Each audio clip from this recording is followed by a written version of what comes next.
Naghihintay na sa iyo ang nursing home. Malamig na sinabi ng aking manugang habang nakasandal siya sa akin noong hapunan. Ngumiti lamang ako bilang tugon at sa lalong madaling panahon, ako na ang naging boss niya sa kumpanya na lihim kong nakuha. Namutla siya, sumigaw, imposible iyan, at lumuhod, nagmamakaawa na patawarin ko siya sa kanyang pagtataksil. Bago magpatuloy, mag-subscribe na sa channel at isulat sa comments kung anong oras na sa inyong rehiyon ngayon. Ang crystal wine glass ay sumalo sa liwanag habang iniaangat ito ni Dante sa kanyang labi. Ang kanyang panlima na para sa gabing iyon, kung tama ang pagbilang ko, at tama nga. 40 taon bilang isang actuary ang nagtuturo sa iyo na mapansin ang mga pattern, kalkulahin ang mga probability, makita ang mga numero sa likod ng bawat kilos. Ngayon, sinasabi sa akin ng mga numero ang isang bagay na ayaw kong paniwalaan. Rafael, kailangan nating mag-usap. Inilapag ni Dante ang kanyang baso ng may maingat na presisyon ng isang taong nakainom ng sapat na wine para makaramdam ng tapang, ngunit hindi sapat para mabulol. Pinag-uusapan namin ni Carla ang sitwasyon mo. Ang sitwasyon ko? Umupo ako sa ulo ng sarili kong mesa, ang mesa na binili ko. 35 taon na ang nakalipas noong si Carla ay sanggol pa lamang. At pinanood ang aking anak na umiiwas sa aking tingin habang tinatalakay ng kanyang asawa ang aking sitwasyon na para bang wala ako sa silid. Nakakita kami ng isang kahangahangang lugar para sa iyo. Patuloy niya, yumuko ng may ngiti ng salesman na natuto akong pagdudahan. Springdale Manor, magandang facility, talagang top-notch. Mayroon silang mga aktibidad, medical staff sa lugar, mga taong kasing edad mo. Hindi ka magiging malungkot doon.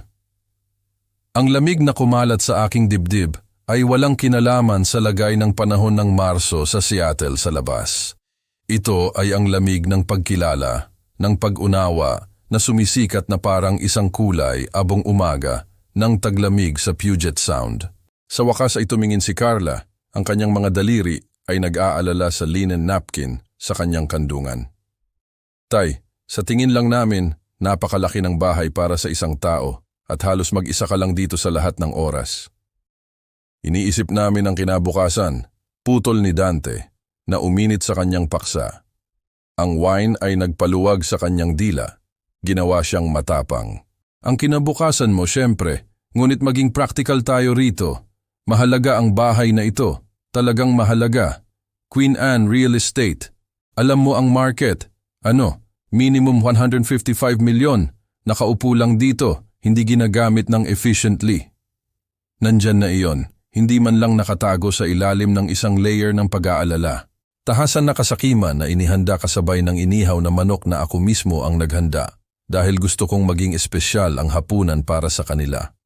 Magkakaroon ka ng sarili mong silid sa Springdale, mabilis na idinagdag ni Carla. Mayroon silang mga hardin at 175,000 lang ito kada buwan, sabi ni Dante. Napakakatuwiran. Ginawa namin ng research. Sa loob ng isang taon, ano iyon? Halos 2.2 milyon. Ihambing iyan sa pagpapanatili ng lugar na ito. Ang property tax pa lang ay nakakamatay na sa iyo. Hindi ako pumapatay ng sinuman. Gusto kong matawa sa irony. Inakala nila na inililigtas nila ako mula sa pasanin sa pananalapi habang sabay na kinakalkula kung gaano sila kikitain mula sa pagbebenta ng aking bahay. Hindi namin sinasabi na kailangan mong magpasya ngayong gabi, patuloy ni Dante, nagbuhos ng isa pang baso, pang-anim. Ngunit malapit na ang Hunyo na nakausap na namin sila at mayroon silang availability. Ito talaga ang pinakamahusay na solusyon para sa lahat. Lahat. Hinayaan ko ang salita na nakabitin sa hangin sa pagitan namin, pinapanood ang kanilang mga mukha. Hindi pa rin makatingin si Carla sa aking mga mata. Mayroon si Dante ng nasisiyahang tingin ng isang lalaki na inakala na naghatid lang ng magandang balita. Wala sa kanila ang nakakita sa nakita ko. Ang sarili nilang refleksyon sa madilim na mga bintana sa likod ko.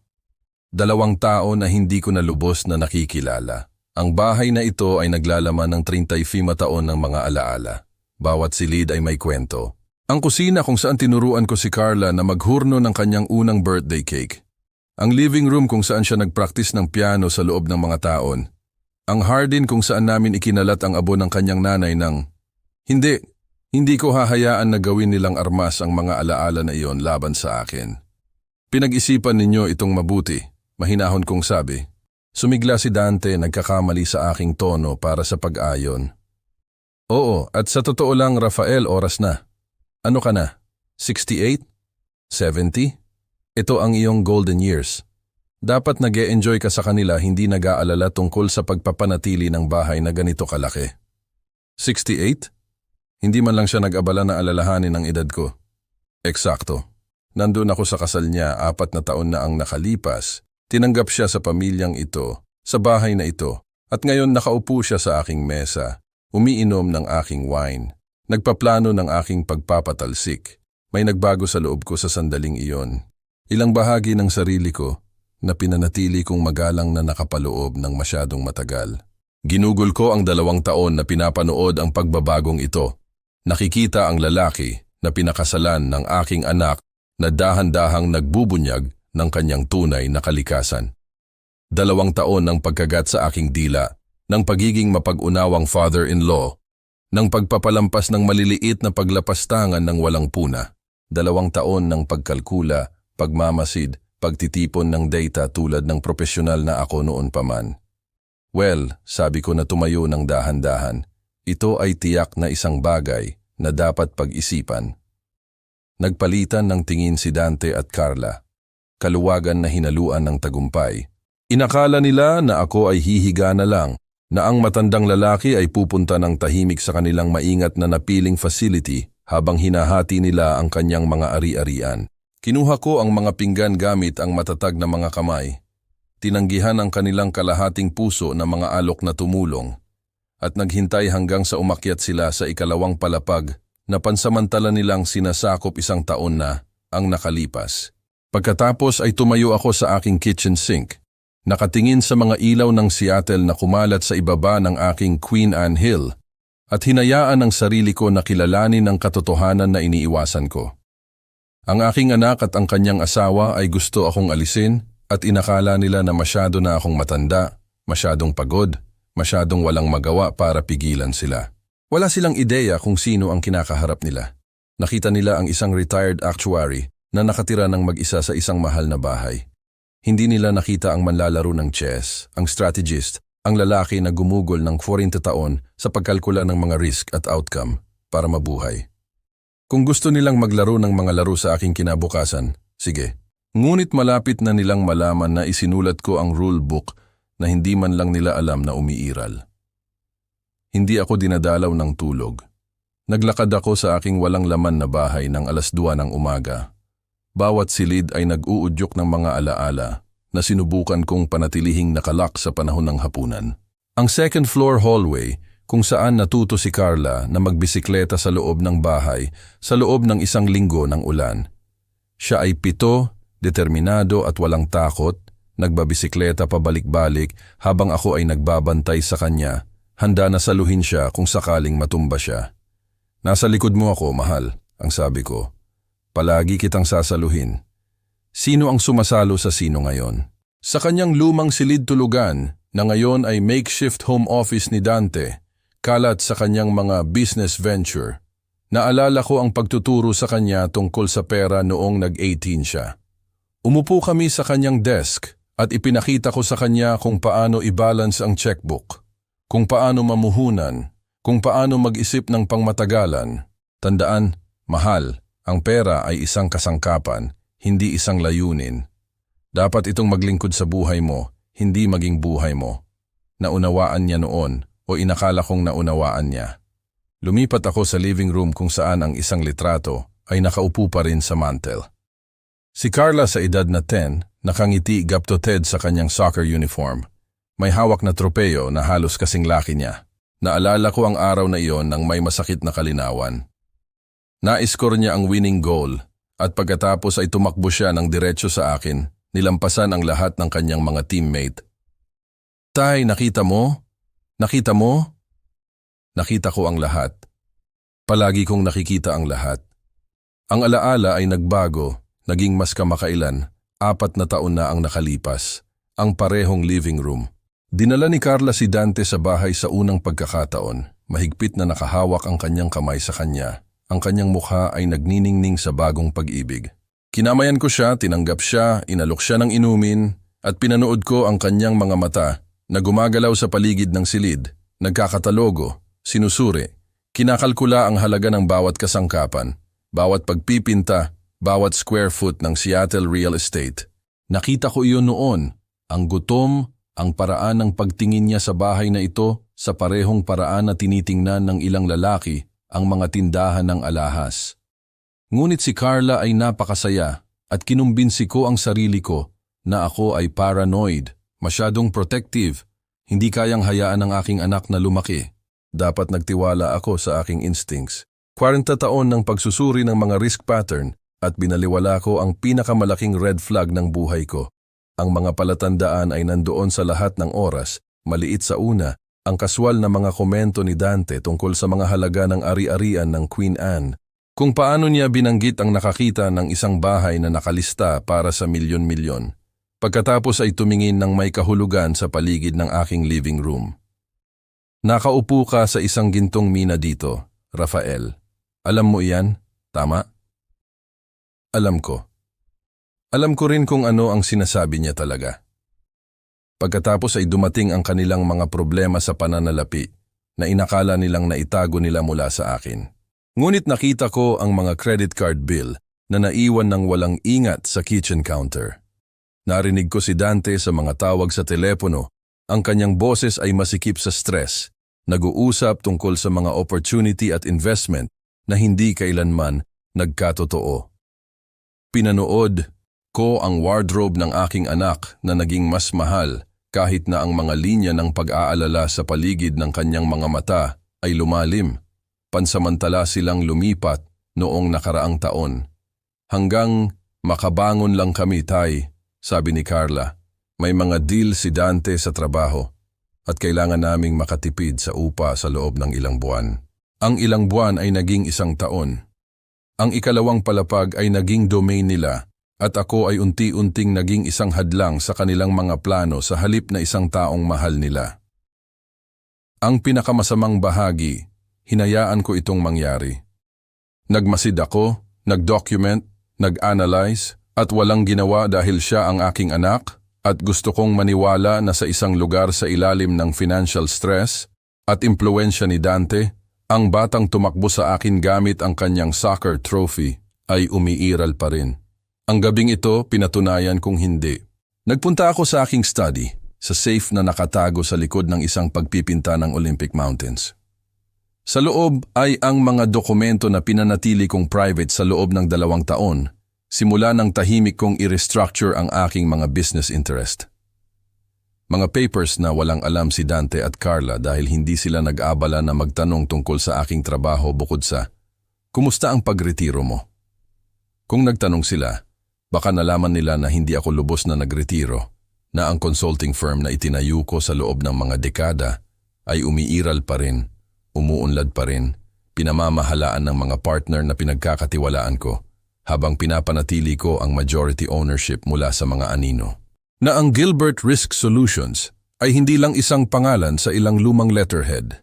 Ito ay isang multimilyong dolyar na enterprise na nag-eespesyalista sa corporate risk management at insurance consulting. Nakita nila ang isang matandang lalaki na naglalakad sa isang mahal na bahay. Hindi nila nakita ang strategist na gumugol ng 40 taon sa pagtuturo sa mga korporasyon kung paano i-minimize ang risk at i-maximize ang mga outcome. Kinuha ko ang aking telepono at nag-scroll sa kamakailang mga message. Noong nakaraang linggo, si Homer Reyes, ang aking executive director, ay nagpadala sa akin ng isang update sa Pacific Northwest Insurance Corporation acquisition. Patuloy na isinasagawa ang merger, dapat matapos sa Mayo. Desisyon mo sa operational oversight. Ang tawag ko, ang kumpanya ko, ang mga patakaran ko. Umupo ako sa aking leather chair, ang ginamit ni Carla para umupo habang binabasa ko sa kanya ang mga bedtime story at nakaramdam ng isang bagay na malamig at matalim na crystallize sa aking dibdib. Hindi galit, eksakto. Ang galit ay mainit, impulsive, emotional. Iba ito. Ito ay pagkalkula, pagsusuri, risk analysis. Gusto ni Dante na maglaro ng mga laro sa aking bahay, aking kinabukasan, aking seguridad. Gusto niya akong iparada sa isang facility habang kinukuha niya ang aking pinaghirapan. Sige, kalkulahin natin ang odds na magtagumpay iyon para sa kanya. Binuksan ko ang aking laptop at nagsimulang gumawa ng email kay Attorney Mark Torres, ang aking abogado. Pagkatapos ay isa pa kay Homer, pagkatapos ay isang serye ng mga tawag na kailangan mangyari bukas. Lahat ay nakaschedule ng may presisyon na natutunan ko mula sa mga dekada ng actuarial work. Sa labas ng bintana ng aking study, gumigising ang Seattle. Ang liwanag ng bukang liwayway ay dumampi sa tubig ng Puget Sound. Ginawa ang mga downtown skyscraper na mga haligi ng ginto at salamin. Ang lungsod na ito ay ang aking tahanan sa loob ng 40 taon. Ang bahay na ito ay ang aking santuaryo, aking investment, aking regalo sa kinabukasan ng aking anak. Inakala nila na maaari nila itong kunin mula sa akin. Inakala nila na ako ay mahina, walang magawa, masyadong matanda para lumaban. Malapit na nilang malaman ang pagkakaiba sa pagitan ng pagiging tahimik at pagiging talo. Sige, Dante. Bulong ko sa walang laman na silid. Gusto mong maglaro? Hayaan mong ipakita ko sa iyo kung paano ginagawa ito ng mga profesional. Nagsimula na ang laro. At ginawa lang nila ang kanilang unang galaw nang hindi napagtanto na nagtatakda ako ng board sa loob ng 2 taon. Naging isang multo ako sa sarili kong bahay sa loob ng susunod na 2 linggo. Hindi invisible, hindi lang napapansin. Nakakatawa kung paano tumitigil ang mga tao sa pagtingin sa iyo kapag napagpasyahan na nila na hindi ka mahalaga. Si Dante at Carla ay gumalaw sa mga silid na para bang ako ay furniture. Tinatalakay ang kanilang mga plano ng may kaswal na kawalang interes ng mga taong naghahati ng isang estate bago ang libing. Ang kusina ay naging aking listening post. Gumagawa ako ng kape sa umaga, dahan-dahan, methodically, habang nag-uusap sila sa mesa ng kainan. Ang lumang coffee maker ay sapat na malakas para imask ang katotohanan na naririnig ko ang bawat salita. Sinisimulan na siyang sumunod, Douglas, sabi niya sa isang tao sa kanyang telepono noong Martes ng umaga. Nakilala ko ang tono. Ang parehong ginamit niya kapag isinasara ang isang benta sa trabaho. Halos pumayag na ang matandang lalaki noong hapunan. Kailangan lang ng kaunting tulak, alam mo na. Ngunit grabe Kevin, ang bahay ay nagkakahalaga nang nagbuhos ako ng aking kape gamit ang matatag na mga kamay. 155 million. Ginawa niya ang kanyang research. Ginawa ko rin ang akin. Ang bahay ay talagang nagkakahalaga ng 176 milyon sa kasalukuyang market, ngunit hindi ko siya itatama. Si Carla ay nasa kanyang laptop sa mesa at nakikita ko ang screen na nakikita sa bintana. Mga website ng paghahambing ng nursing home.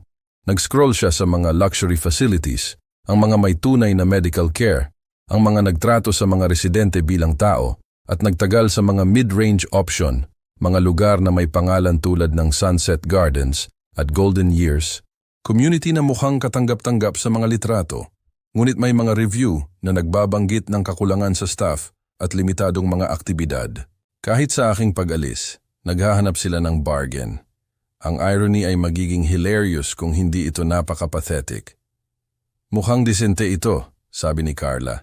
Inikot ang laptop patungo kay Dante. Springdale Manor. 175,000 lang sa isang buwan. 175,000 times 12, kinakalkula ni Dante ng malakas. 2.1 milyon sa isang taon. Hindi masama. Pero paano kung siya...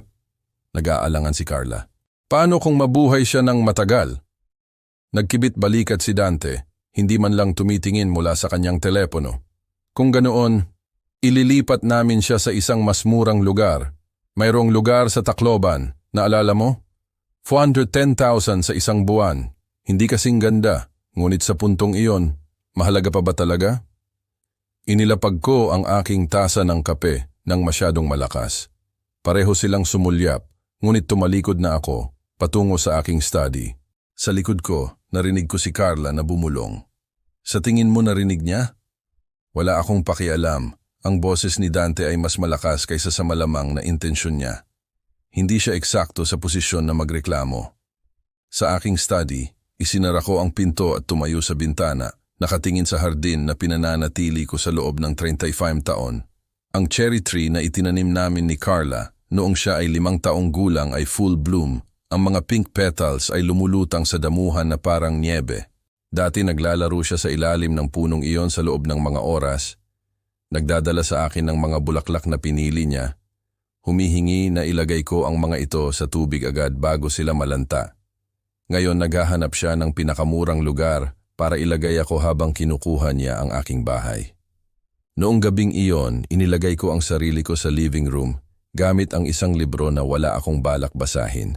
Inakala nila na hindi ko sila naririnig sa ikalawang palapag, ngunit ang lumang bahay na ito ay may mga vent na nagdadala ng tunog ng maganda. Isa pang bagay na hindi nila alam tungkol sa ari-arian na sabik silang ibenta. Magiging kahanga-hanga ito, sabi ni Dante. Ibenta namin ang bahay, bumili ng isang mas maliit, baka isa sa mga bagong kondo sa downtown, kalahati ng presyo, bulsa ang pagkakaiba, at sa wakas maaari ko nang iwan ang nakakabaliw na trabaho at tumuon sa startup ng full-time. Sigurado ka ba tungkol sa tech angle? Hindi sigurado ang tunog ni Carla. Sabi mo ang huling investor? Ang investor na iyon ay isang idiot na hindi nakakaintindi sa market. Iba ito. Ito ay AI-driven customer analytics.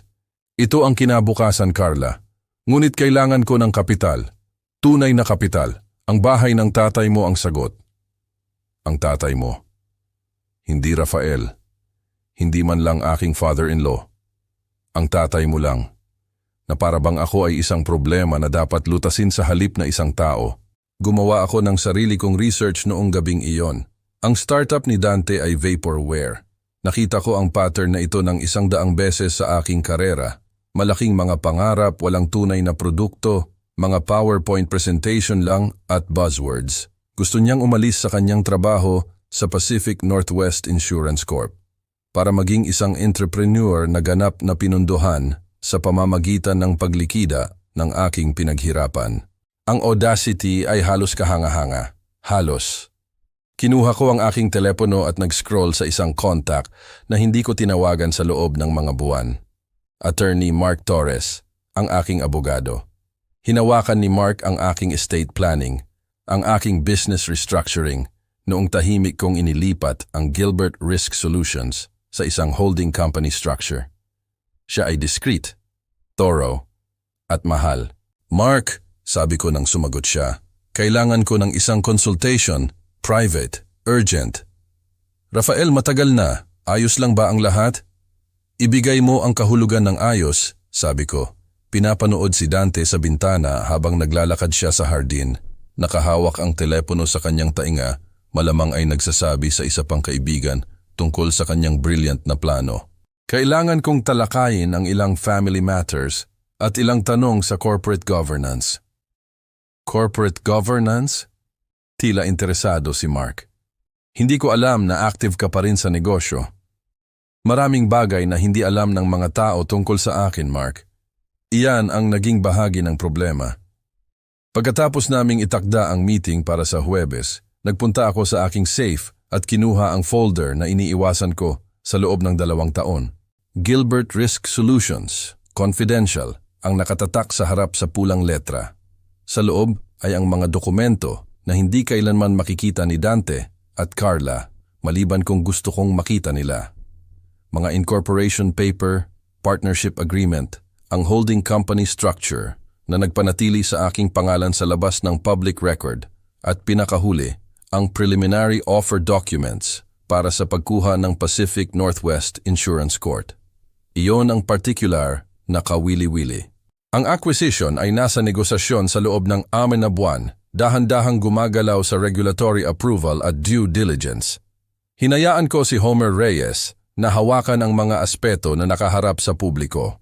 Siya ang aking executive director, ang pangalan na alam ng lahat sa industriya. Mas gusto kong magtrabaho mula sa mga anino, i-analyze ang mga risk assessment at gumawa ng mga strategic decision ng walang spotlight. Walang ideya si Dante na ang kumpanya na dahan-dahang pumipisil sa kanyang departamento gamit ang mga efficiency review at budget cut ay sa huli ay kinokontrol ng matandang lalaki na sinusubukan niyang itapon sa isang nursing home. Ang irony ay napaka-perpekto na halos masakit. Narinig ko ang mga yabag sa hagdanan at mabilis na ibinalik ang folder sa safe. Lumitaw si Carla sa pinto ng aking study. Mukhang nag-aalangan. Tay, ayos ka lang? Tahimik ka ngayong gabi? Lumingon ako sa kanya nang may nangiti na pinagperpekto ako sa loob ng 40 taon ng pakikipagnegosasyon sa mga taong nagmaliit sa akin. Pagod lang, mahal. Mahaba ang araw. Tungkol sa Springdale Manor, pumasok siya. Isinara ang pinto sa likod niya. Gusto kong malaman mo na ginagawa namin ito dahil nagmamalasakit kami. Masyadong malaki ang bahay para hawakan mo ng mag-isa. Talaga ba? Tanong ko ng mahinahon. Well, oo. Ibig kong sabihin, tingnan mo. 3 palapag, iyang malaking hardin. Paano kung matumba ka? Paano kung may mangyari at walang sino man ang nandito para tumulong? Nandito kayo, itinuro ko. Ikaw at si Dante ay nakatira sa 2nd palapag. Hindi ba nilulutas niya ng problema? Namula siya. Hindi kami maaaring manatili magpakailanman, Tay. May karera si Dante at iniisip namin ang aming kinabukasan. Mga anak, baka kailangan namin ng sarili naming espasyo. Mga anak? Hindi nila nabanggit iyon dati. Nagtaka ako kung totoo iyon o isa pang pagbibigay katwiran lang, isa pang layer ng fiction para gawing mas matitiis ang pagtataksil. Siyempre, sabi ko, kailangan mong isipin ang kinabukasan mo. Ganap akong nakakaintindi. Nag-relax siya, ang kaluwagan ay bumaha sa kanyang mukha. Inasahan niya ang pagtutol at ang aking pag-ayon ay nagpalito sa kanya. Mabuti. Hayaan siyang malito. Ang mga nalilitong tao ay nagkakamali. Nagbubunyag ng mga katotohanan na nilalayon nilang itago. Pagkatapos niyang umalis, umupo ako sa dilim ng aking study at nag-isip tungkol sa cherry tree sa labas, tungkol kay Carla sa edad na 5, tungkol sa lahat ng mga bersyon ng aking anak na umiral bago ang isang ito. At nag-isip ako tungkol kay Dante, napakakumpiyansa sa kanyang mga scheme, napakatiyak na naglalaro siya ng chess habang ang lahat ay naglalaro ng checkers. Wala siyang ideya kung anong laro ang nilalaro namin talaga, ngunit malapit na niyang malaman. Si Attorney Mark Torres ay may office sa downtown sa Columbia Center, 43rd floor, na may tanawin ng Elliott Bay. Sadyang pinili kong makipagkita sa kanya doon sa halip na sa isang lugar na mas malapit sa bahay. Ang huling bagay na kailangan ko ay makita ni Dante o Carla ang aking kotse sa isang opisina ng abogado sa Queen Anne. Kaya, sabi ni Mark, umupo sa kanyang leather chair at nagbuhos sa aming dalawa ng kape. Sabihin mo sa akin kung ano ang nangyayari. Inilatag ko ito ng clinically, ang paraan na ipapakita ko ang isang risk assessment sa isang client.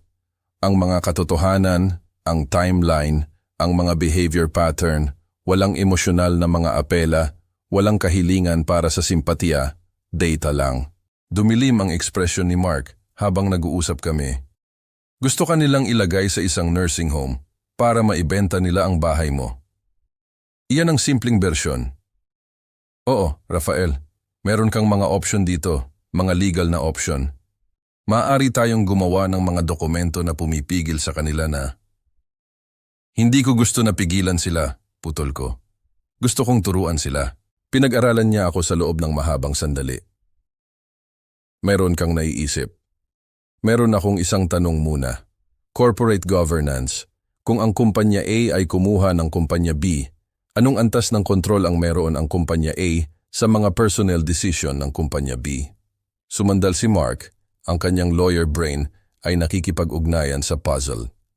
Kumpletong kontrol. Ipinapalagay na ang acquisition ay kasama ang mga operational management rights. Ang nakuha na kumpanya ay maaaring i-restructure, i-reassign, kahit i-terminate ang mga empleyado kung sa tingin nila ay tama sa loob ng legal na mga hangganan. Bakit? Ngumiti ako. Hypothetically, Kung kukunin ko ang isang kumpanya sa pamamagitan ng isang holding structure na nagpapanatili ng privacy, maaari ko bang ilagay ang sarili ko o ang aking mga representative sa mga operational oversight position? Hypothetically, oo. Ito ay ganap na legal at talagang karaniwan sa mga consulting firm acquisition. Ang nakakakuha ng entity ay madalas na naglalagay ng sarili nilang mga tao para tiyakin na ang transition ay umaayon sa kanilang business model. Nag-pause siya. Rafael, ano ang hindi mo sinasabi sa akin? Maaari bang kumilos ang Gilbert Risk Solutions bilang isang operational controller kung kumuha kami ng isang kumpanya? Tinaas niya ang kanyang mga kilay. GRS? Akala ko umurong ka mula sa day-to-day operations. Umurong ako, ngunit pag-aari ko pa rin ang majority stake at pinapatakbo ni Homer ang mga bagay ng brilliantly. Kami ay nasa proseso ng pagkuha ng isang insurance company, Pacific Northwest Insurance Corp. Baka narinig mo na ito. The PNIC deal, iyan ay nasa balita, ngunit hindi pa nila inaanunsyo ang nakakakuha ng party, nangyayari lang ito.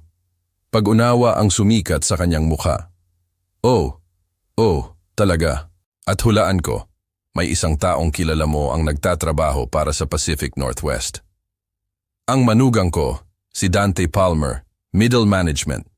Ganap na walang kamalayan na ang kanyang kumpanya ay sinisipsip ng isang firm na pag-aari ko. Naglabas si Mark ng isang mahinang whistle. Iyan ay elegant, Rafael. Ruthless, ngunit elegant. Mas gusto kong isipin ito bilang educational. Gusto niya akong alisin na parang ako ay isang pasanin, i-liquidate ang aking mga ari-arian para sa sarili niyang pakinabang. Sa tingin ko dapat niyang maunawaan kung ano ang pakiramdam na ang kanyang seguridad, ang kanyang kinabukasan, ay kinokontrol ng hihip ng ibang tao. Ikaw ang magiging boss niya. Ako ang magiging operational supervisor niya. Oo, ganap na legal, ganap na na-document, at ganap na nakaposisyon para suriin ang kanyang performance sa loob ng nakalipas na ilang taon. Nagpause ako. Mga taon kung saan naghihinala ako na ang kanyang trabaho ay mas mababa sa exemplary. Tahimik si Mark ng sandali, pagkatapos ay umiling siya ng may isang bagay na tulad ng paghanga. Plinano mo ito. Nagmasid ako. Ang pagpaplano ay dumating sa huli. Ngunit oo, ang mga piraso ay nasa posisyon. Kailangan ko lang kumpirmahin na hindi ako tumatawid sa anumang legal na linya. Hindi ka tumatawid hanggat kumikilos ka sa loob ng corporate policy at hindi nakikibahagi sa personal na harassment o discrimination. Mayroon kang bawat karapatan na pangasiwaan ang mga operations sa isang kumpanya na nakuha ng iyong firm. Kung ang kanyang work performance ay tunay na kulang, ang documented termination ay ganap na legal. Mabuti. Tumayo ako, iniabot ang aking kamay. Kakailanganin kita sa retainer para sa susunod na ilang buwan. Maaaring maging masalimuot ang mga bagay. Rafael, sabi ni Mark nakikipagkamay sa akin. Off the record, minsan ang mga tao ay kailangan matuto na may mga kahihinatnan sa pagtrato sa iba na parang mga disposable asset. Nagmaneho ako pauwi ng dahan-dahan, kinuha ang mahabang ruta sa downtown Seattle. Maganda ang hapon ng tagsibol, cherry blossom sa lahat ng dako. Ang uri ng araw na nagpapaalala sa iyo kung bakit mo mahal ang lungsod na ito sa kabila ng ulan. Itinayo ko ang aking buhay dito, pinalaki ang aking anak dito, nagplano na mamatay dito balang araw sa sarili kong bahay, sa sarili kong mga termino. May iba pang mga ideya si Dante at Carla. Oras na para ipakita sa kanila kung gaano sila nagkamali. Nang pumasok ako sa aking harap na pinto, narinig ko ang mga boses mula sa dining room. Nakakalat sila sa aking mesa na may mga printout, laptop at mukhang financial spreadsheet, nagpaplano ng aking kinabukasan. Napakamaalalahanin. Oh, Tay, sumigla si Carla nang makita niya ako. Perpektong oras. Gusto naming ipakita sa iyo ang ilan sa mga option na tinitingnan namin. Inilapag ko ang aking briefcase at sumali sa kanila. Naglalaro bilang ang interesadong ama. Tingnan natin. Itinulak ni Dante ang isang brochure patungo sa akin. Ito ang Springdale Manor. Talagang maganda, Rafael. Tingnan mo ang mga aktibidad na iniaalok nila. Bingo, movie nights, garden club. Bingo. Gusto nilang bawasan ang buhay ko sa bingo at movie nights habang ibinebenta nila ang aking bahay at pinopondohan ang fantasy startup ni Dante. At ang halaga? Tanong ko ng mahinahon. Napakakatuwiran, mabilis na sabi ni Dante. 175,000 sa isang buwan. Kapag isinama mo ang ginagastos mo sa property tax at maintenance dito, ito ay talagang isang savings. 175,000 times 12, sabi ko. Iyan ay 2.1 milyon sa isang taon. Tumalon si Carla. Ito ay isang investment sa quality of life mo, Tay. Magkakaroon ka ng medical care doon, mga aktibidad, mga social opportunity. At kung mabuhay ako ng isa pang 20 taon, tanong ko, iyan ay 42 milyon, hindi kasama ang inflation o pagtaas ng rate na sigurado akong mayroon sila. Katahimikan. Hindi nila inasahan na magagawa ko ang math. Hindi namin tinitingnan yan sa ganung paraan, maingat na sabi ni Dante. Iniisip namin ang iyong agarang pangangailangan. Ang aking agarang pangangailangan, inulit ko, hindi sa inyo. Siyempre, hindi sa amin, sabi ni Carla, ngunit ang boses niya ay masyadong maliwanag, masyadong defensive. Tungkol ito sa iyo. Kinuha ko ang isa sa kanilang mga spreadsheet. Kinakalkula nila ang presyo ng benta ng aking bahay. Ibinawas ang tinatayang tax at fee at hinati ang natitirang halaga sa malinis na mga kategorya. Isang column ang nakakuha ng aking mata. D's Business Investment, 44M. Fee 44 milyon, higit sa kalahati ng projected profit mula sa pagbebenta ng aking bahay, inilaan para sa startup ni Dante. Ito ay kawili-wili, sabi ko. Tinatapik ang spreadsheet. Gumawa kayo ng maraming pagpaplano. Sinubukan ni Dante na kunin ito, ngunit hinawakan ko. Nag-e-explore lang kami ng mga posibilidad. Walang napagdesisyunan. Hindi. Sumang-ayon ako. Walang napagdesisyunan ngunit tiyak na handa kayo. Iniwan ko ang mga papers sa mesa at nagtungo sa aking study. Nararamdaman ang kanilang mga mata sa aking likod. Hayaan silang magtaka. Hayaan silang mag-alala tungkol sa iniisip ko. Sa aking study, gumawa ako ng 3 tawag sa telepono. Una kay Homer Reyes, ang aking executive director sa Gilbert Risk Solutions. The PNIC acquisition. Nasa schedule pa ba tayo para sa Mayo? Nasa schedule tayo. Ang huling regulatory approval ay dapat dumating sa loob ng 2 linggo. Mag-aanunsyo kami pagkatapos noon. Mabuti. Gusto kong kumuha ng isang active role sa transition, operational oversight, partikular sa mga empleyado ng management level, tumawa si Homer. Lalabas ka mula sa mga anino, dapat kawili-wili ito. Wala kang ideya. Simula ng paghahanda ng documentation. Kakailanganin ko ng ganap na access sa mga personnel file, performance review, lahat. Pangalawang tawag pabalik kay Attorney Mark Torres. Kailangan mo akong i-audit ng sarili kong estate document. Tiyakin na ang lahat ay airtight. Kung susubukan ni Dante o Carla na mag-claim ng financial elder abuse or incompetence, gusto ko ng ironclad proof na ako ay nasa sound mind at kumikilos ng independently. Aayusin ko iyan sa susunod na linggo. Pangatlong tawag sa aking accountant. Kailangan ko ng isang full financial disclosure na inihanda na nagpapakita ng aking mga ari-arian, income stream, at ang structure ng Gilbert Risk Solutions. Gusto kong ma-document na ako ay financially independent at hindi kailangan ng tulong ng sinuman sa pamamahala ng aking mga gawain. Nang matapos ako, naglakad ako sa mantel at kinuha ang litrato ni Carla sa edad na 10, ang tinitingnan ko sa loob ng mga araw. Ang maliit na batang iyon sa soccer uniform ay nagtiwala sa akin na saluhin siya. Ngayon kailangan kong magtiwala na sa isang lugar sa loob ng babae na naging siya. Ang maliit na batang iyon ay umiiral pa rin. Ngunit una, kailangan niyang at ni Dante matuto ng isang aralin na dapat nilang natutunan ng matagal na ang nakalipas. Ang mga tao ay hindi disposable. Ang mga bahay ay hindi lang mga ari-arian. At ang underestimating ng isang tao batay sa edad ay isang pagkakamali na may mga kahihinatnan. Tumingin ako sa labas ng bintana kay Dante sa hardin sa kanyang telepono muli. Malamang ay nagsasabi sa isa pang kaibigan tungkol sa kanyang brilliant na plano.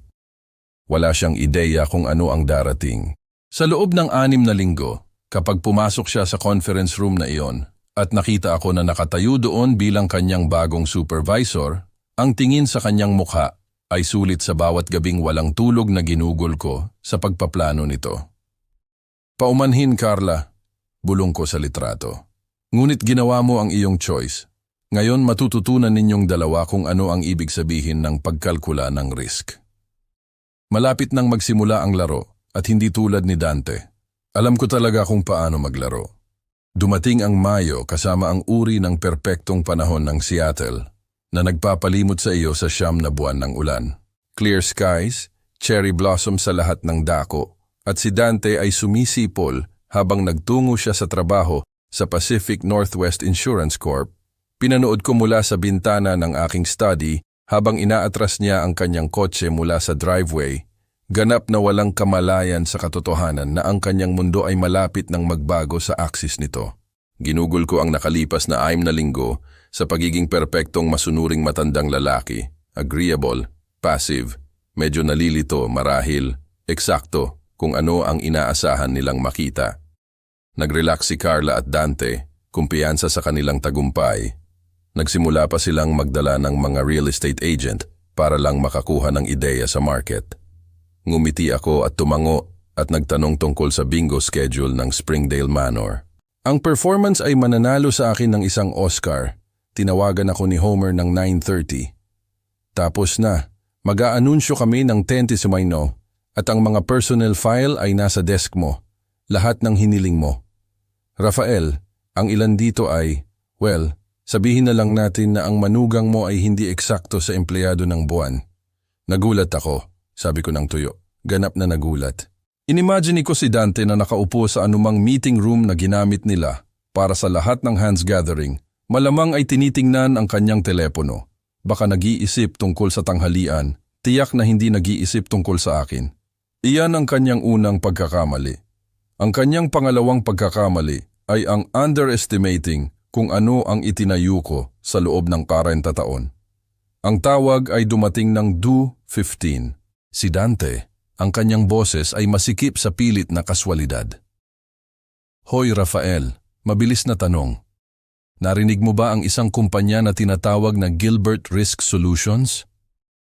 Hinayaan ko ang post na magtagal ng sapat. Bakit mo natanong? Kinuha lang nila ang PNIC, ilang uri ng merger. Nagpapadala sila ng mga tao para suriin ang mga departamento. Nag-uusap tungkol sa restructuring. Tumawa siya, ngunit tunog hungkag. Malamang wala namang dapat alalahanin, ngunit alam mo na kung paano iyan. Ang pagbabago sa korporasyon ay nagpapanerbiyos sa lahat.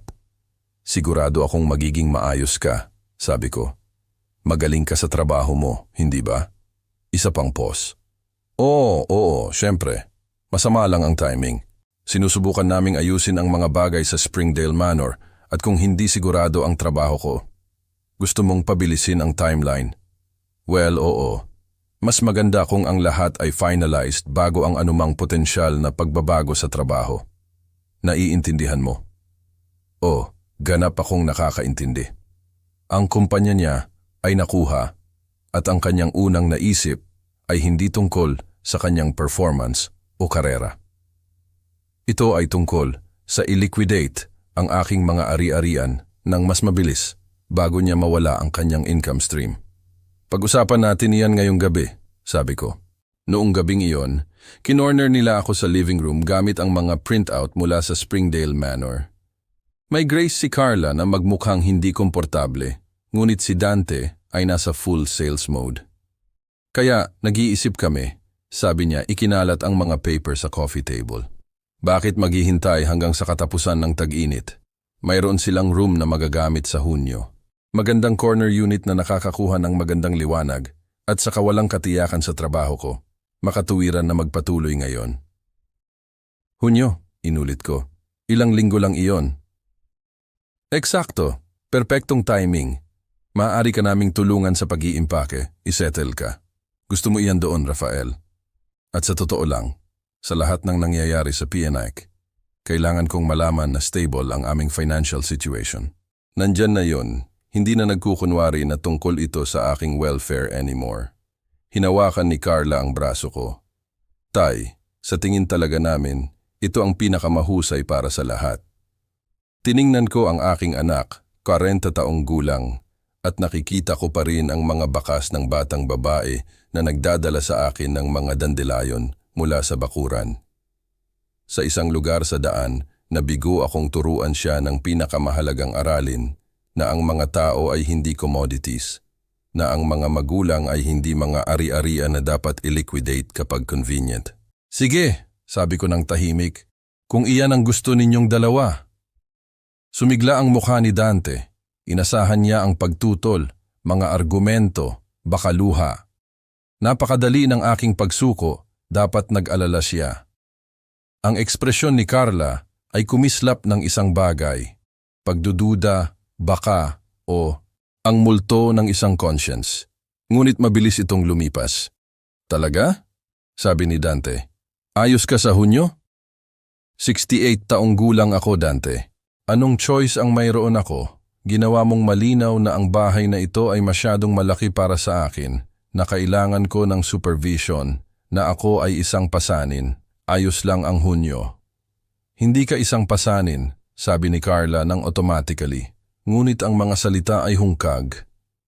Alam naming pareho.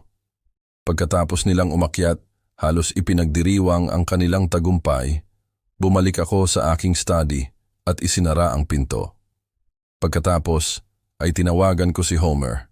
Bukas, sabi ko, i-anunsyo mo ang aking role, ganap na operational oversight ng PNIC integration. Gusto ko ng isang office, access sa lahat ng personnel file, at isang meeting sa mga department head bago matapos ang linggo. Rafael, sigurado ka ba rito? Lalabas ka mula sa mga anino pagkatapos ng lahat ng mga tao na ito? Sigurado ako. Oras na para matuto si Dante kung sino ang sinusubukan niyang alisin. Magkakaroon ng napakasamang araw ang manugang mo. Inaasahan ko iyon. Oh, at Homer, tiyakin na ang anunsyo ay nagbibigay diin sa aking 40 taon ng industry experience at ang aking direktang paglahok sa acquisition. Gusto kong maunawaan ng lahat kung sino talaga ang namamahala. Ituring mo ng tapos. Ito ay magiging kawili-wili. Iyan ay isang salita para doon. Ibinaba ko ang telepono at nagbuhos ng scotch para sa sarili ko. Macallan 25, ang bote na iniipon ko para sa isang espesyal na okasyon. Kuwalipikado ito. Tumayo ako sa bintana, nakatingin sa mga ilaw ng Seattle, sa lungsod kung saan itinayo ko ang aking karera, aking buhay, aking bahay. Inakala ni Dante na maaari niyang kunin ang lahat ng iyon at bawasan ito sa isang line item sa isang spreadsheet. Inakala ni Carla na maaari niyang ipagpalit ang kanyang ama para sa financial security. Pareho silang malapit ng matuto ng isang napakamahal na aralin tungkol sa actuarial risk assessment, ang uri ng aralin na ginugol ko ng 40 taon sa pagtuturo sa mga korporasyon. Palaging kalkulahin ang buong halaga ng iyong mga desisyon. Palaging isaalang-alang kung ano ang ipinapalakas loob mo. Palaging unawain kung sino ang kinakaharap mo. Bukas, papasok si Dante sa isang conference room na umaasa ng isang nakagawiang corporate update. Sa halip, matutuklasan niya na ang walang magawa na matandang lalaki na pinaplano niyang i-warehouse ay talagang ang taong kumokontrol ngayon sa kanyang profesional na kinabukasan. Ngumiti ako sa aking refleksyon sa bintana. Ang matandang lalaki na nakatingin pabalik sa akin ay hindi na mukhang walang magawa. Mukha siyang eksakto kung ano siya, isang strategist na gumugol ng 6 na linggo sa pagtatakda ng perpektong checkmate. Game on, sabi ko sa walang laman na silid. Lunes ng umaga, nagbihis ako ng maingat. Charcoal suit, malinis na puting shirt, burgundy tie, ang armor ng corporate world. Hindi ako nagsusuot ng suit sa loob ng 2 taon at pakiramdam ko ay nagsusuot ako ng ibang persona, ang itinayo ko sa loob ng 4 na dekada, ang hindi kailanman nag-abala si Dante at Carla na mapansin. Dumating ako sa Pacific Northwest Insurance Court Building ng 9:30, kalahating oras bago ang nakaschedule na meeting. Si Angry Nestor Garcia mula sa HR ay nakilala ako sa lobby. Ang kanyang pakikipagkamay ay matatag at profesional. Mr. Gilbert, isang karangalan. Narinig ko ang mga kwento tungkol sa iyong trabaho noong 90s. Ang Microsoft Risk Assessment Project ay itinuturo pa rin bilang isang case study. Sinaunang kasaysayan, sabi ko, ngunit pinahahalagahan ko ang pagkilala. Ipinapaalala nito sa akin na nakuha ko ang aking reputasyon, na hindi lang ako isang matandang lalaki na kumukuha ng espasyo sa isang mahalagang bahay. Handa na ang conference room. Lahat ay nandoon ng 10 sharp kasama si Mr. Palmer. Perpekto. Binigyan ako ni Nestor ng isang mausisa na tingin. Kung hindi ka mag-iisip, sir, mayroong ilang speculation tungkol sa kung bakit ka kumukuha ng isang hands-on role sa integration na ito. Mas gusto ng karamihan sa mga may-ari na manatili sa likod ng mga scene. Sabihin na lang natin na mayroon akong personal na interes sa pagtiyak na ang transition na ito ay hinahawakan ng maayos, lalo na pagdating sa mga performance evaluation ng management level. Pag-unawa ang kumislap sa kanyang mga mata. I see. Well, kung gayon ito ay dapat maging enlightening. Ang conference room ay standard corporate issue. Mahabang mesa, hindi komportable na mga upuan, isang screen para sa mga presentation, mga bintana na nakatanaw sa downtown Seattle. Inilagay ko ang sarili ko sa ulo ng mesa at sinuri ang aking mga note habang ang mga empleyado ay pumapasok. Nakilala ko ang ilang mga mukha mula sa mga Facebook post ni Carla. Mga kasamahan ni Dante, mga taong malamang ay magrereklamo siya tungkol sa kanyang mahirap na father-in-law. Wala sa kanila ang nakilala ako. Eksaktong tenda, pumasok si Dante. May hawak na kape, nakikipag-chat sa isang kasamahan tungkol sa mga plano sa weekend. Umupo siya sa kalagitnaan ng mesa, tiningnan ang kanyang telepono, ganap na relaxed. Hindi man lang siya sumulyap sa direksyon ko. Nilinis ni Nestor Garcia ang kanyang lalamunan. Magandang umaga, lahat. Salamat sa pagiging narito. Tulad ng alam ninyo, ang Pacific Northwest Insurance ay kamakailan ay nakuha ng Gilbert Risk Solutions, isang nangungunang firm sa risk management consulting. Ngayon, makikilala ninyo ang operational controller na mangangasiwa sa aming department integration at evaluation process. Inilapag ni Dante ang kanyang kape, umayos sa kanyang upuan. Ang salitang evaluation ay nairehistro. Mabuti, hayaan siyang maging nerbyoso. Pakiusap, salubungin natin si Mr. Rafael Gilbert. Tumayo ako, kinuha ang aking mga material at naglakad sa harap ng silid. Ang eksaktong sandali na nakita ako ni Dante ay perpekto. Ang kanyang kamay ay nagyelo sa kalagitnaan ng kanyang tasa ng kape. Ang kanyang bibig ay bahagyang nakabukas. Ang kanyang mga mata ay lumaki sa isang bagay sa pagitan ng kalituhan at sumisikat na takot. Ang kanyang mukha ay dumaan sa ilang mga kulay ng mabilis. Una ang normal na pink, pagkatapos ay maputla, pagkatapos ay kulay abo, na parang may nag-ayos ng mga saturation setting sa isang litrato. Ang kanyang bibig ay nagtrabaho ng walang tunog, bumubukas at sumasara na parang isang isda na sumusubok na huminga ng hangin. Ang tasa ng kape ay nanginginig sa kanyang kamay bago niya ito inilapag nang may kalansing na umalingaw-ngaw sa biglang tahimik na silid. Napakaganda nito. Magandang umaga, sabi ko, nakikipag-eye contact sa bawat tao sa silid.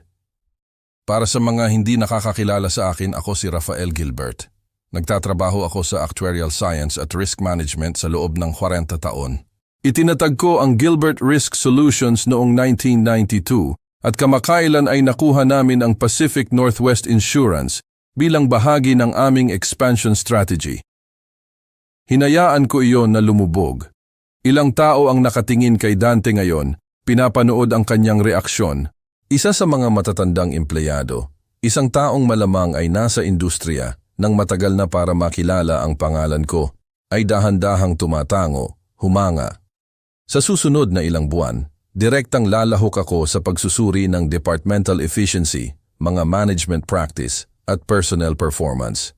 Hindi ito isang hostile takeover. Ito ay isang integrasyon na dinisenyo para palakasin ang parehong mga organisasyon. Gayunpaman, ang integration na iyon ay mangangailangan ng tapat na pagsusuri ng kasalukuyang mga operasyon. Ang aking tingin ay napunta kay Dante. Ang kanyang mukha ay nagmula sa kulay abo hanggang sa isang blotchy red at isang manipis na sheen ng pawis ang nabubuo sa kanyang noo sa kabila ng air conditioning ng office. Ang kanyang mga kamay ay magkasama sa mesa sa harap niya. Ang mga buko ay puti na para bang pisikal siyang nagpipigil sa sarili. Mr. Palmer, sabi ko, at pinanood siya na nagulat sa sarili niyang pangalan. Mukha kang nagulat. Sa palagay ko walang sino man ang nagbanggit na ang GRS ay aking kumpanya. Sinubukan niyang magsalita, nabigo, sinubukan muli. Ikaw, paano ito posible? Ibinigay ko ang sagot. Ito ay medyo straightforward talaga. Pag-aari ko ang GRS sa loob ng 33 taon. Kami ay tahimik na matagumpay, nagpapatakbo pangunahin sa consulting space. Ang acquisition na ito ay nasa gawa sa loob ng 6 na buwan. Nagulat ako na hindi mo alam. Ngunit pagkatapos ay naitatag na namin na hindi ka nagtatanong ng maraming, hindi ba? Ang ibang mga empleyado ay mukhang nalilito ngayon, nakakaramdam ng mga undercurrent na hindi nila maintindihan. Wala akong pakialam. Ang sandaling ito ay para kay Dante at nakukuha niya ang buong bigat nito. Ang kanyang lalamunan ay nagtrabaho habang lumulunok siya. Sir, hindi ko alam na involved ka sa... Ibig kong sabihin, hindi namin kailanman tinalakay. Hindi namin tinalakay ang maraming bagay, Dante. Hindi mo kailanman tinanong tungkol sa aking trabaho, aking karera, kung ano ang ginawa ko bago magretiro. Masyado kang busy sa pagkalkula ng square footage ng aking bahay at pagpaplano ng iyong startup. May isang taong mahina na huminga.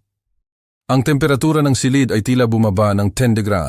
Sa tingin ko, patuloy ko, naglalakad ng dahan-dahan sa haba ng mesa, na lahat tayo ay gumawa ng mga assumption tungkol sa mga tao batay sa limitadong impormasyon. Iyan ay isang kritikal na pagkakamali sa risk assessment. Kailangan mong tipunin ang lahat ng data bago gumawa ng mga desisyon. Kung hindi, maaari mong matuklasan na mali ang pagkalkula mo ng masama. Tumigil ako ng direkta sa tapat ni Dante. Ang kanyang mga mata ay tumitingin sa paligid ng silid. Naghahanap ng isang pagtakas, ng isang paliwanag para sa anumang bagay na magpaparamdam na tama ito. Ang kanyang mga kamay ay nagsimulang manginig at pinisil niya ang mga ito ng pataglaban sa mesa para itago ito. Sa susunod na ilang linggo, sabi ko, tinutugunan ang silid, ngunit pinanatili ang aking mga mata kay Dante. Susuriin ko ang mga performance metric para sa lahat ng empleyado ng management level. Susuriin ko ang mga decision-making process, expenditure, mga pagbibigay katwiran at pangkalahatang value added sa organization. Magkakaroon ng opportunity ang lahat na ipakita ang kanilang competence. Ngumiti ako at mula sa ekspresyon ni Dante, hindi ito isang nakapagpapalakas ng ngiti. O ang kanilang kakulangan dito. Bumukas muli ang bibig ni Dante. Ito ay, hindi mo magagawa ito. May mga patakaran tungkol sa conflict of interest. Mayroon ba? Tinaas ko ang isang kilay. Huwag kang mag-atubiling paliwanagan ako, Mr. Palmer. Sinasabi mo ba na ang isang may-ari ng kumpanya ay hindi maaaring mga siwa sa mga operasyon sa isang nakuha na firm? Ako ay fascinated na marinig ang legal na batayan para sa claim na iyon. Sigurado ako na ang aking abogado, si Attorney Mark Torres, baka gusto mong isulat ang kanyang pangalan, ay magiging interesado rin. Namutla muli ang kanyang mukha. Natrap niya ang sarili at alam niya iyon. Ang pag-claim ng conflict of interest ay nangangahulugang pagkilala sa aming relasyon, na nangangahulugang pagkilala na mayroon akong lehitimong mga dahilan para kwestiyunin ang kanyang performance. Ang hindi pagsasabi ng anuman ay nangangahulugang pagtanggap sa aking autoridad. Sa alinmang paraan talo siya. Akala ko hindi, sabi ko. Ngayon pag-usapan natin ang integration timeline.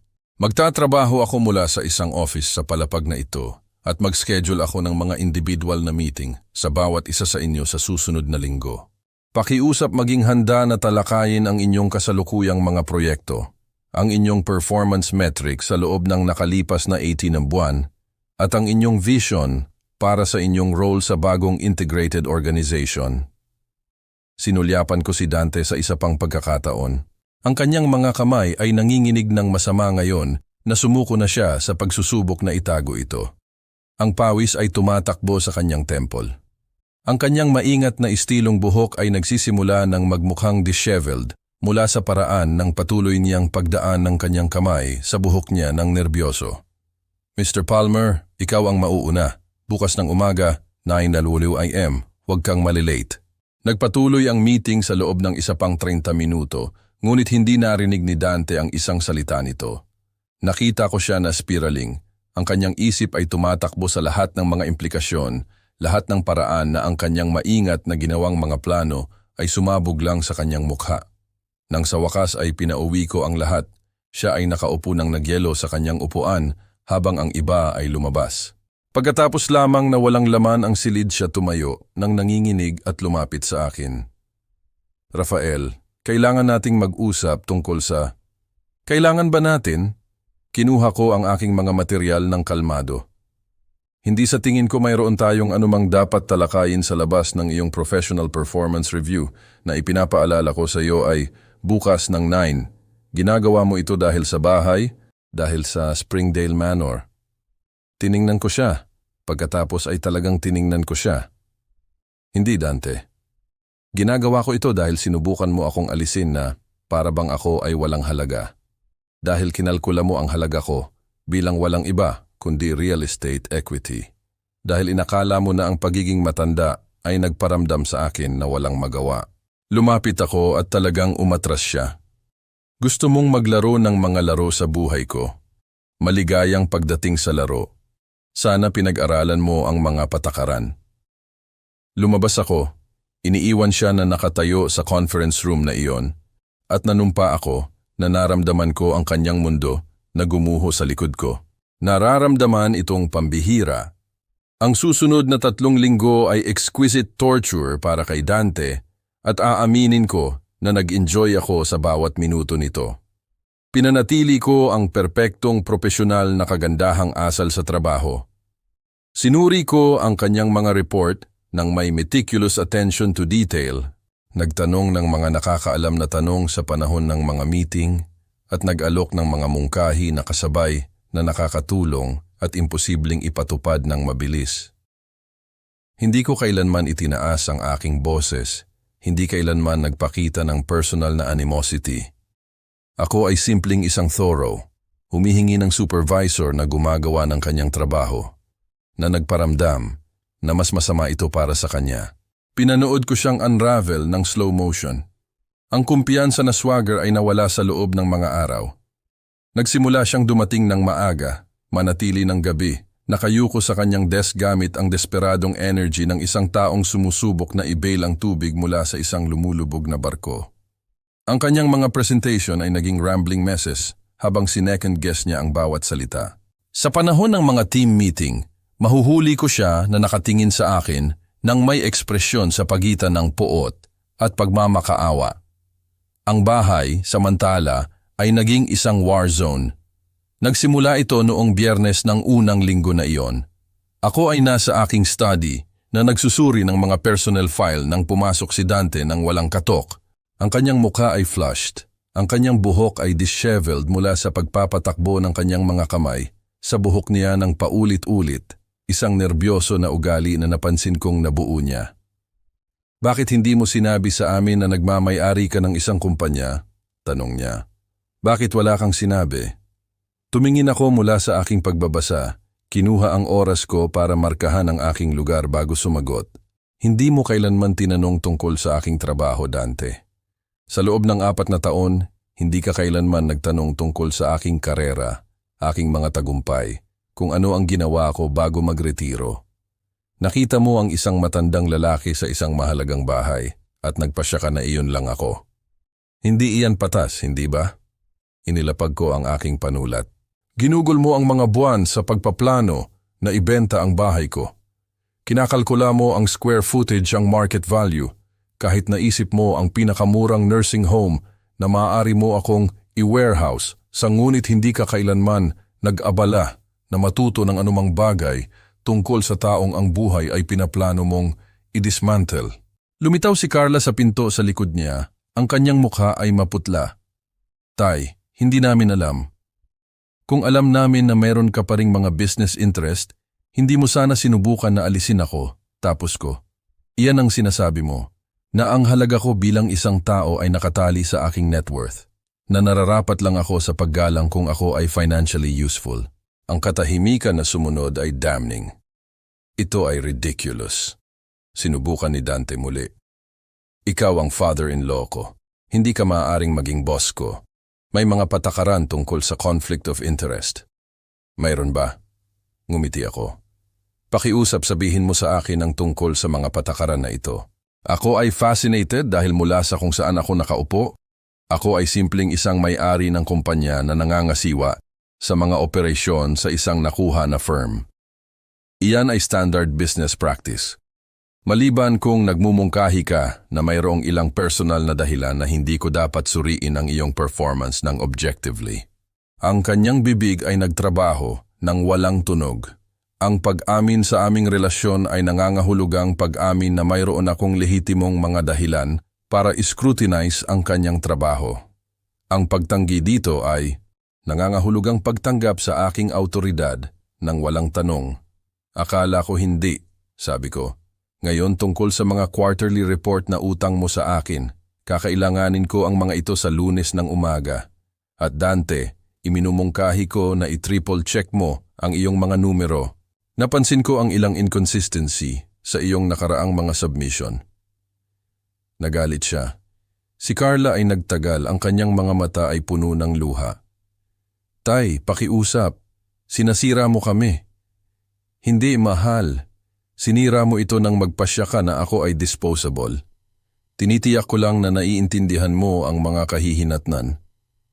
Lunes ng umaga, dumating ako sa kanyang desk ng 8 Gauza AM sharp. Si Dante ay mukhang hindi natulog. Maitim na mga bilog sa ilalim ng kanyang mga mata, wrinkled shirt, ang mahina na panginginig sa kanyang mga kamay habang umaabot siya para sa kanyang kape. Magandang umaga, sabi ko ng masigla. Mayroon akong isang espesyal na proyekto para sa iyo. Ang kanyang mukha ay nahulog. Anong klaseng proyekto? Isang kumpletong operational audit ng iyong departamento. Process flows, efficiency metric, cost-benefit analysis para sa bawat pangunahing desisyon na ginawa sa nakalipas na 18 buwan. Kakailanganin ko ng comprehensive documentation, supporting evidence, at mga rekomendasyon para sa pagpapabuti. Iyan ay hindi bababa sa isang buwan na trabaho para sa isang team. Kung ganoon iminumungkahi ko na magsimula ka na, kakailanganin ko iyan sa loob ng 2 linggo. 2 linggo? Imposible iyan. Imposible ba? Itinagilid ko ang aking ulo. Kawili-wili, dahil wala kang problema na umasa, na i-uproot ko ang buong buhay ko sa loob ng 2 linggo para lumipat sa Springdale Manor. Nakakatawa kung paano biglang mahalaga ang timing kapag ang iyong comfort ang nakasalalay. Pag-unawa ang sumikat sa kanyang mukha, hindi lang ng assignment, kundi ng buong sitwasyon. Hindi ito tungkol sa business efficiency. Ito ay tungkol sa pagpapakita sa kanya ng eksakto kung ano ang pakiramdam na maging walang kapangyarihan na may ibang tao ang kumukontrol sa iyong kinabukasan na suriin at matagpuan na kulang. Ginagawa mo ito dahil sa bahay, sabi niya ng tahimik. Dahil gusto ka naming ilagay sa isang nursing home. Lumapit ako. Hindi, Dante. Ginagawa ko ito dahil gusto mo akong itapon na parang basura.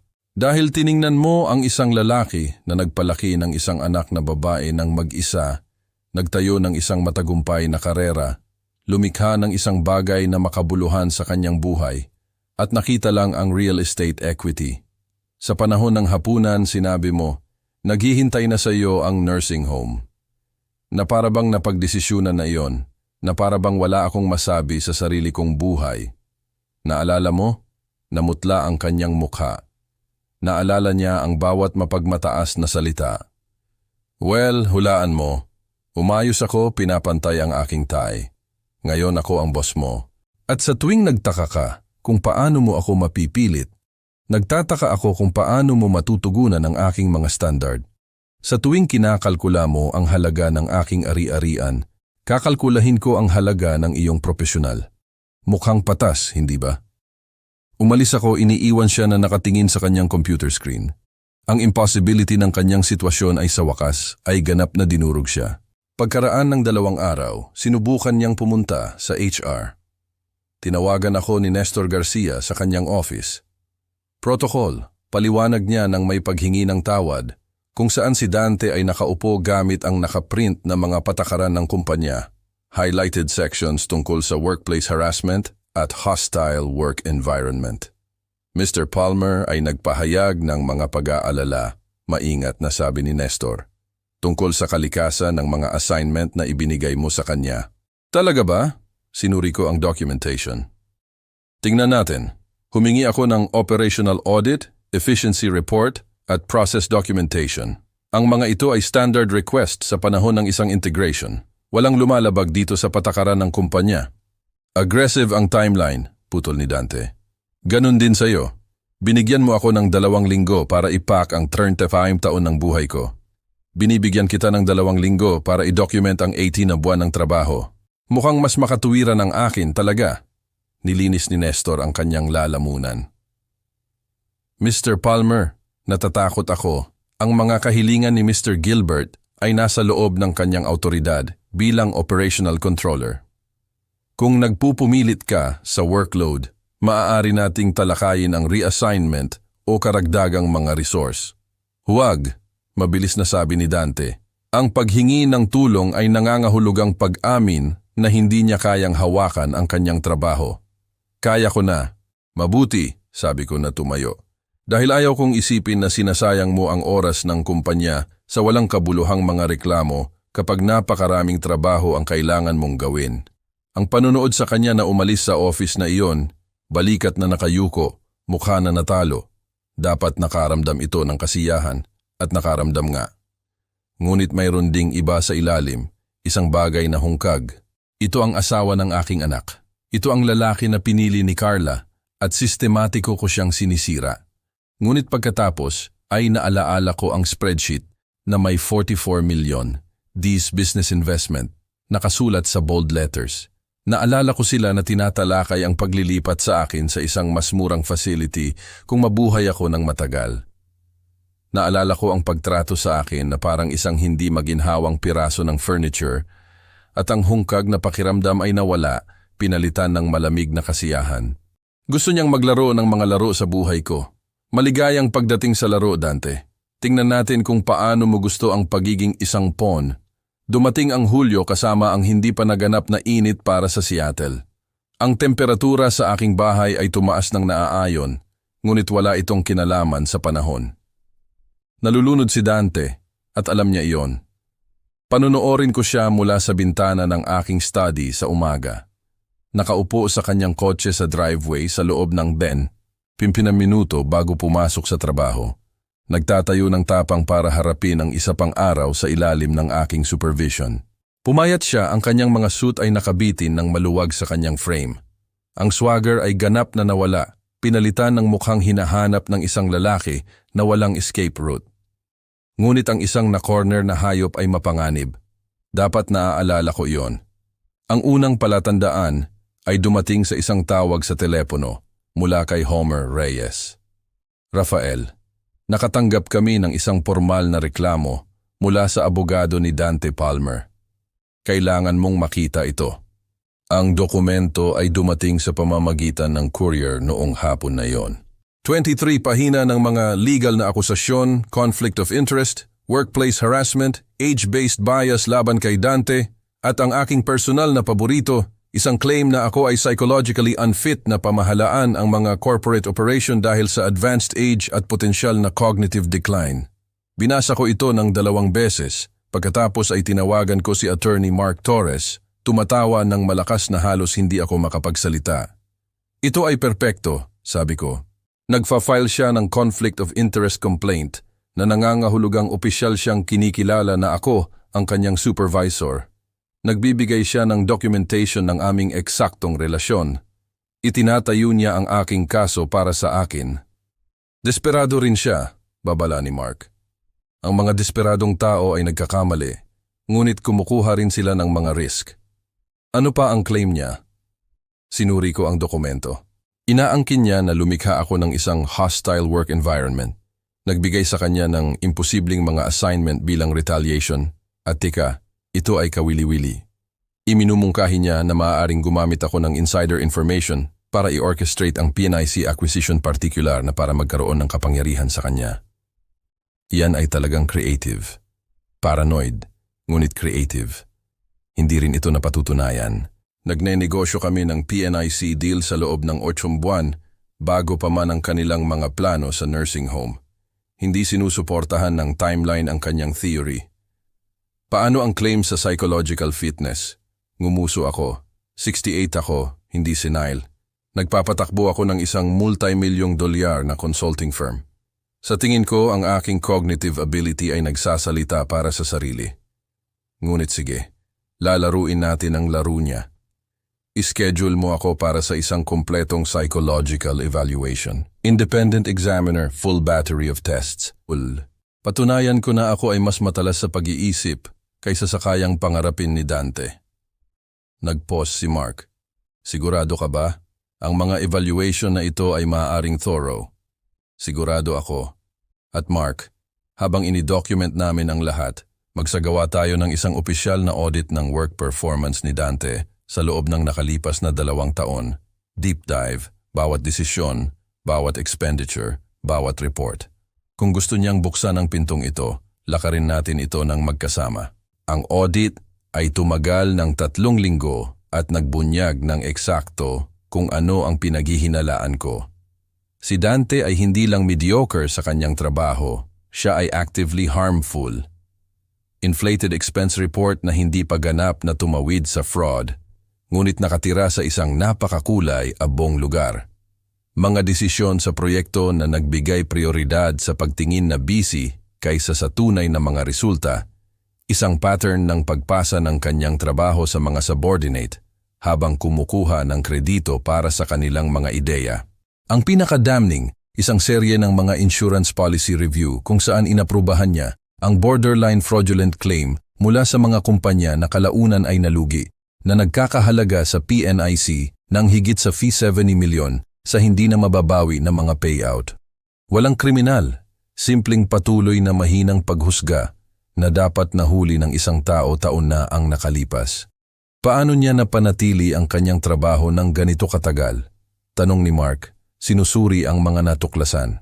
Siya ay sapat kapag ang pagiging sapat ay sapat na. Mukha siyang maganda sa mga meeting, nagsalita ng isang magandang laro, at ang kumpanya ay sapat na kumikita na ang mga individual na pagkakamali ay nawala sa ingay, ngunit sa ilalim ng scrutiny.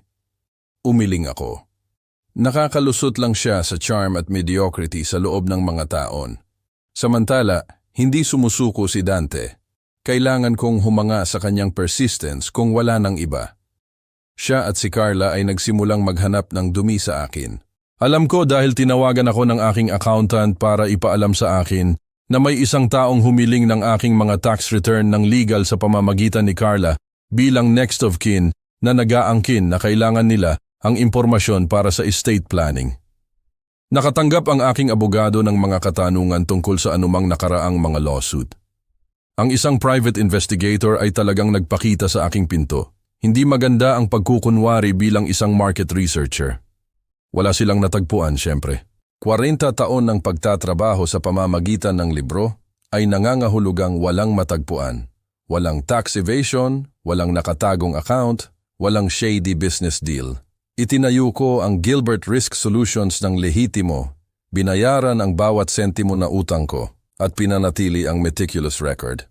Ang psychological evaluation ay bumalik na may flying colors, superior cognitive function para sa anumang edad. Ang report ay nagtapos.